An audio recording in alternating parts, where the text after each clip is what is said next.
there, so that is going to be something that they're going to be looking for. Now, as we come up past the 57 freeway, after leaving the San Dimas area, we'll just now be coming up on Glendora and traffic situations where he is going to have to slow down a little bit for slower traffic westbound on that 210 freeway. In fact, looking up ahead the next mile or two, there is going to be definitely some slower traffic, which is normal for this time of the morning here, but you can see he's kind of lined up behind that red SUV there and having to slow down because of it. So something that we will be watching, but in excess of 105 miles an hour at points, and dramatically now having to drive a lot slower, but he is going to try and do his best to weave through some of this slower traffic. Look at that, straddling lanes, trying to get through some of the slower traffic. Now he's made his way over to the right shoulder here, and there is the potential that he may want to get off the freeway. He does have, I believe that's going to be the Sunflower off-ramp here coming up shortly. So right now he's kind of set himself up to exit the freeway. Whether he does so or not, no, it looks like he's going to make his way back onto the main line to the freeway there, all the way over to the fast lane of traffic here, the HOV lane, and you can see just kind of weaving in and out of some of the slower traffic in the area here. So yeah, desperate moves by a desperate person, we would presume here, because of the nature of his drive. You can tell he is definitely not wanting to give up peacefully at this point. So CHP is definitely in very close pursuit, as well as the CHP unit overhead, so they are definitely following this guy pretty closely here. In fact, you can see that one CHP cruiser that is very closely behind him, given the fact that he's been driving so erratically. That's doing a great job by the CHP there, but again, just utilizing the right shoulder there, and now kind of making his way over to the main lines of the freeway. So yeah, just an extremely dangerous situation here because of the fact that there are so many other commuters on the road. This slow traffic, well, I'm looking ahead over towards Azusa, over towards Irwindale, and this slower kind of traffic is going to be with us for the next couple of miles at the very least here. So he's going to be challenging himself in terms of his driving skill over the course of the next couple of miles, unless he chooses to get off the freeway at some point here. But you can see he's just kind of weaving in and out. So that's kind of what we're watching right now. But again, coming through the Glendora, coming up on Azusa here shortly, but again, just a situation where this person just driving very erratically, at times very fast, very unpredictably, and causing a danger to a lot of the commuters that are on the road with him. Guys, let me send it back down to you for a moment. And I guess, Okay, you know, yeah, you think, okay, well, it was just a failure to yield, speeding, and the person didn't pull over, but when you hear that a gun was tossed, and what believed to be a gun was tossed from the vehicle, then you start to wonder what this person, why this person is running, that it's not just to evade a speeding ticket. And now, unfortunately, it looks like the speeds have increased here, and that gives the person an opportunity to hit the accelerator and create even more danger for those people who are on the freeway, and, you know, if he gets off the freeway, to pedestrians. Yeah. This is why someone like this needs to be stopped, and why the CHP continues to pursue. Because this person is dangerous and is creating danger for everyone around them. Yeah, I mean, really making some bold moves here on the freeway, nearly cutting people off. Just looks like he's about to maybe get off the freeway, which we've seen a couple of times, and then ends up veering back on. But that does appear to be the case, Mark. Citrus. Citrus, is this an exit to get off the freeway? That's okay, that's okay. Okay, Citrus Avenue, we're hearing our producer saying. Look at that, I mean, almost in the dirt there, cutting off people on the freeway, going that's at not really high rates of speed. Okay. Yeah. Utilizing that right shoulder there. It looks like he may be in the pocket to get off the freeway. Whoa, here we go. Here we okay, go. now he's lost it. Just fishtailed. Just fishtailed. Hit two vehicles there. Spun that pickup truck around. And still CHP going. Very close on his tail here, but wow, unfortunately that move did not disable that Nissan Sentra. That Nissan Sentra still able to carry on the freeway there, but wow, just a dramatic scene there where he tried to make an aggressive move, lost control. The car fishtailed, lost the back end there. The car fishtailed. He hit that white pickup truck and then the dark colored pickup truck, and actually spun that second pickup truck, but now he is still going. So this kind of shows you the level of desperation that this guy is showing here. So just kind of utilizing that right shoulder. That CHP unit was very close behind in case that Nissan was disabled by the action of that collision there. But you can see he's still kind of moving. Wow, miraculously that thing is still going. So he is still on the freeway there, utilizing that right shoulder and being pursued by the CHP pretty closely here. But again, wow, is he going to try and get himself into a position there where he might be able to get off the freeway? We'll see. But just an exercise in caution for those who might be up ahead, because this obviously is a situation where he is exhibiting some very desperate behavior there. I don't know, was that dust being kicked up? I believe that was just dust being kicked up there, but okay, I thought there might be something with the vehicle itself. But at any rate, we're just coming up on Azusa and Irwindale beyond that, so you can see, well, no attempts to slow down. What's that red car doing? What's that red car doing? Okay, is the red car necessarily trying to just stay on the freeway? I mean, you'd think that he would actually kind of back out, but what's the red car doing? Okay, at any rate, the Nissan Sentra, the dark colored Nissan Sentra with the front end damage is what we are following at this point, kind of weaving in and out of traffic there. Is that a motor officer behind him, a CHP motor behind him? It looks like it. So yeah, you can just see that the suspect is just kind of weaving in and out. Now westbound on the 210 freeway, and it looks like he's kind of making efforts to go over to the right lane, maybe even to get off the freeway at some point.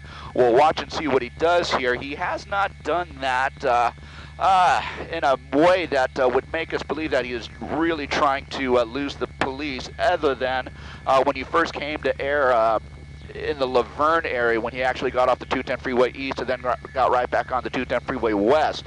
But now we are going to be coming up on the Irwindale area over towards the 605, and perhaps this is an area that he might be familiar with. If you were listening to us just a couple of minutes ago, that 605 and the 210 is the area where he just threw a gun out of the window there. That is what they believed at that point anyways.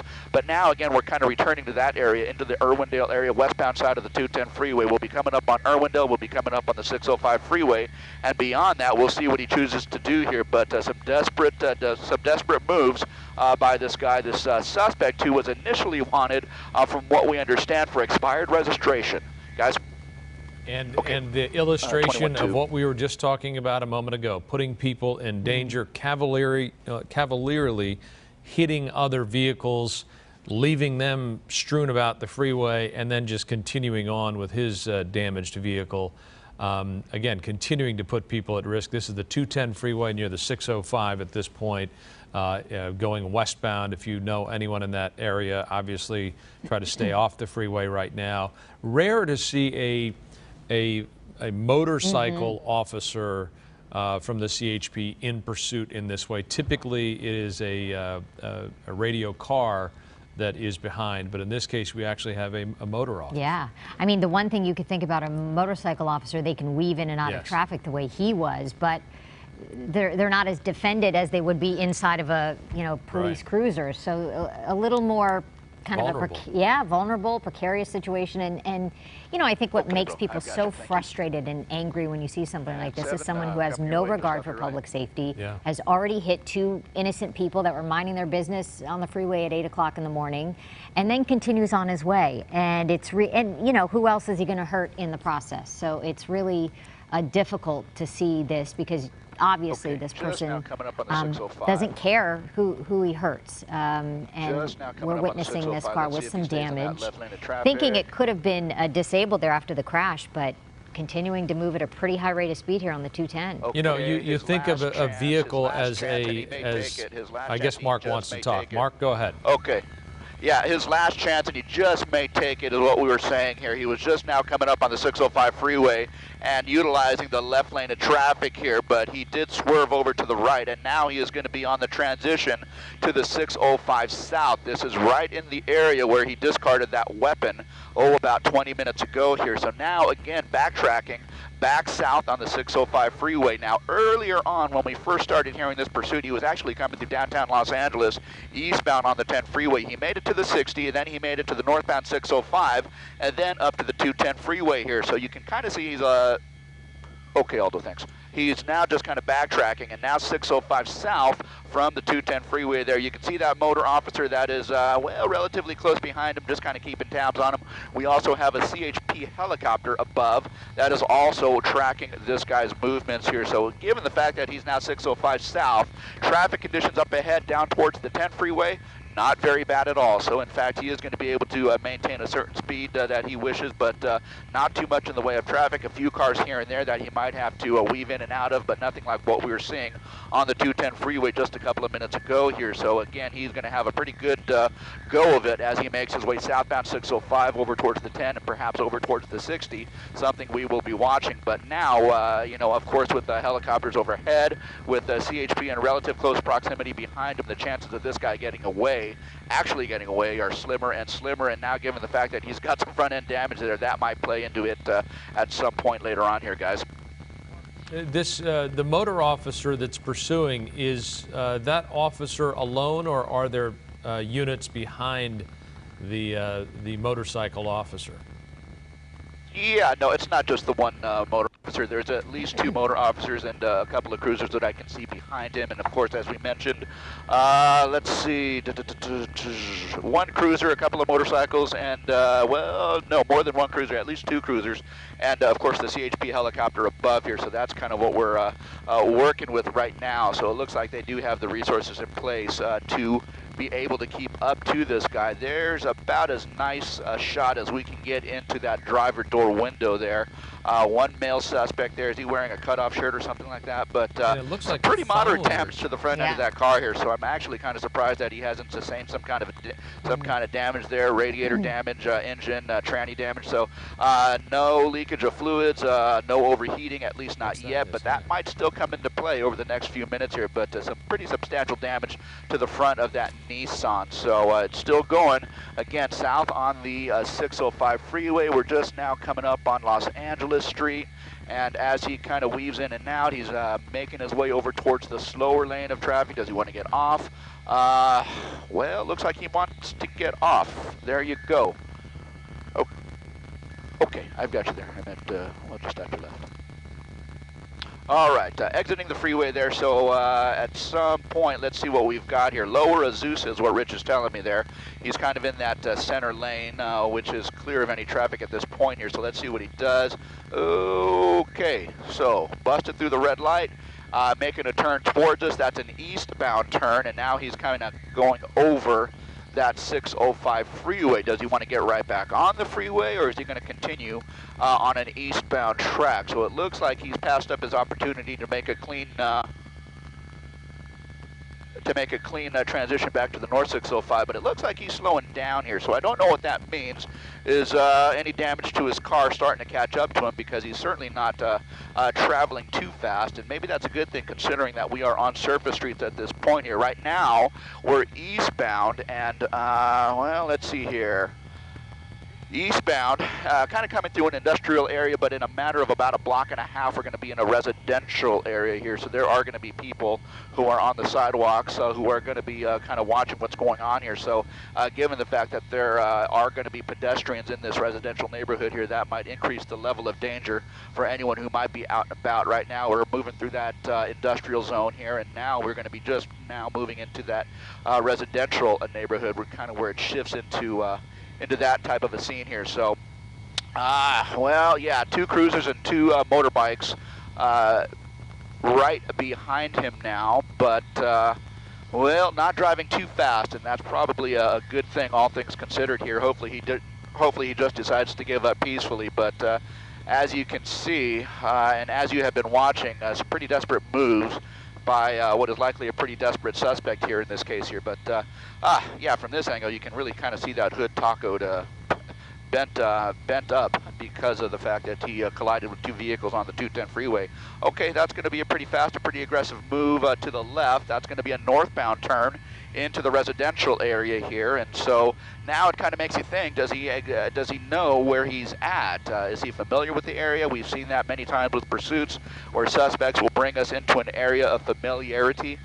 This might be someplace that he knows, and so, well, I guess we'll see what unfolds here, but not necessarily driving too fast, but sometimes this is an indicator when he tends to slow down here. If he gets to an area where he feels comfortable, he might just stop and foot bail. So something that I know the CHP are going to be looking out for.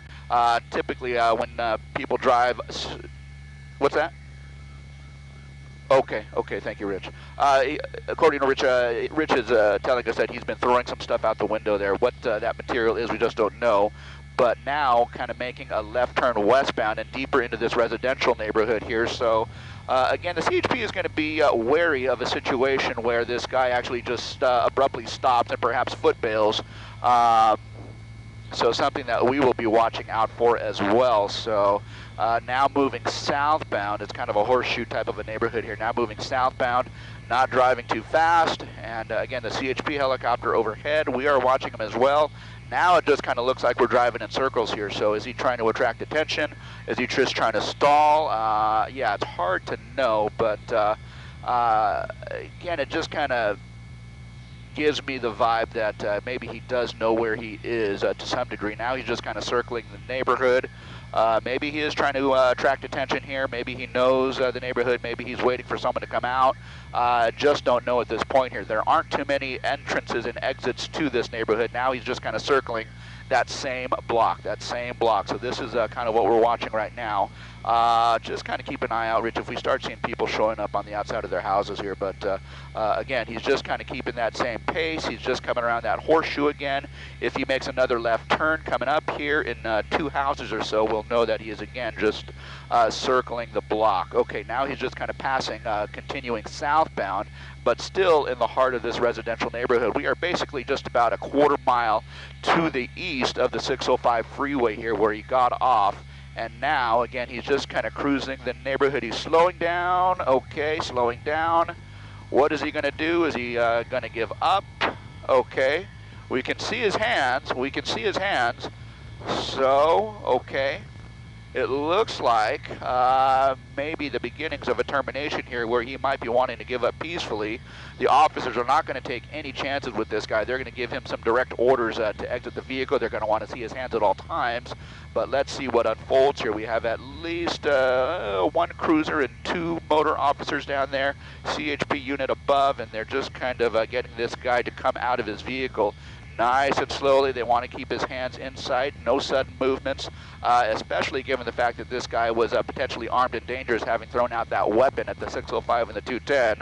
We are just now going to watch and see how this unfolds here. So, you know, wary of the fact that this guy might have additional weapons. No problem, I've got you.